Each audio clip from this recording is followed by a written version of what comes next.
ఒక్క నిమిషం. ఒరే అశోక్, బతుకున్నప్పుడు నువ్వు కుక్కలాగా కనబడేవాడురా.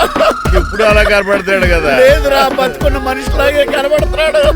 కరెక్టే, కరుక్కోలా పోయారు. అశోక్, నన్ను క్షమించరా, ఈ చావుకి కారణం నేనే.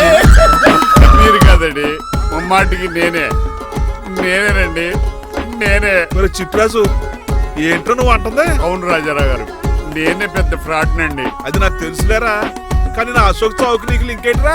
ఉందండి, వరల్డ్ ట్రేడ్ సెంటర్ కి బిల్లాడు అనుకున్నంత లింక్ ఉందండి. మీ ఇద్దరు కలిసి ఉండటం మూలంగా నేను ఏ స్కామ్ చేయలేకపోయాను. అప్పుడే ఒక ఐడియా వచ్చింది, అశోక్ గేణ్ వాడుకున్నాను. మీరు రోజు అశోక్ గేణ్ ఆఫీస్కి తీసుకొచ్చి నీలకంఠం గారితో సమానంగా చూస్తున్నారని ఆయన రెచ్చగొట్టారు. అది నిజమని నమ్మేసిన ఈయన అశోక్ గేణ్ ఆఫీస్కి తీసుకురాకూడదని రూల్ పాస్ చేశారు.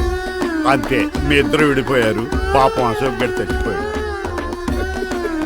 తమ్ముడు, నీ ఆరో ప్రాణానికి గోరి కట్టి నీకు అపకారం చేశాను, నన్ను క్షమించు. అన్నయ్య చూడకుండా నిన్ను ఎన్నోసార్లు అవమానించా, నువ్వే నన్ను క్షమించు అన్నయ్య. తమ్ముడు, అన్నయ్య, తమ్ముడు, అన్నయ్య, తమ్ముడు. ఏయ్, ఎన్నిసార్లు పిలుచుకున్న అయ్యే వరుసలు కదండి. కౌగులించుకుంటే కౌగులించుకుంటే అన్నయ్య. అంబానీ